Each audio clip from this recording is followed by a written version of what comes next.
পদ, বিশেষ করে কঠিন বিপদে আপনি যদি পড়ে যান তাহলে মুক্তি লাভের জন্য দোয়া ইউনুস বেশি বেশি পড়বেন। এর পাশাপাশি আরো দুটি আমলে কথা বলতে পারে, যেটা আমার জীবনে বহুবার আমল করে দেখেছি, আমি হাতে হাতে পেয়েছি আলহামদুলিল্লাহ। এক নম্বর হলো দোয়া ইউনুস, আরেকটা হলো ইস্তেগফার। এটাও হাদিসে আসছে, নবী করিম সাল্লাল্লাহু আলাইহি ওয়াসাল্লাম বলেছেন, মান লাজিমাল ইস্তেগফার, যে ব্যক্তি ইস্তেগফারকে লাজিম বানায় নেয়। লাজিম বানায় নেয় মানে কি? মানে পড়তেই থাকে, থামে না। টয়লেটে গেছে তখন শুধু বন্ধ, খাচ্ছে তখন শুধু বন্ধ, ঘুমাচ্ছে তখন শুধু বন্ধ, আর সারাক্ষণ পড়তেই থাকে ইস্তেগফার। আস্তাগফিরুল্লাহ ওয়া আতুবু ইলাইহি, সাইয়্যিদুল ইস্তেগফার বা যে কোনো ইস্তেগফার, সবচেয়ে ছোট ইস্তেগফার আস্তাগফিরুল্লাহ আস্তাগফিরুল্লাহ। এটা যে পড়তেই থাকে, নবী করিম সাল্লাল্লাহু আলাইহি ওয়াসাল্লাম বলেছেন, তার যে কোনো বিপদ থেকে বের হওয়ার জন্য আল্লাহ তাআলা নিজে পথ দেখায় দেন। এমন ভাবে পথ দেখাবেন সে কল্পনাও করবে না।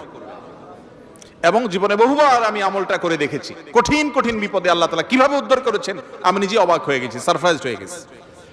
নাম্বার 3, দুরুদ। দুরুদের ক্ষেত্রে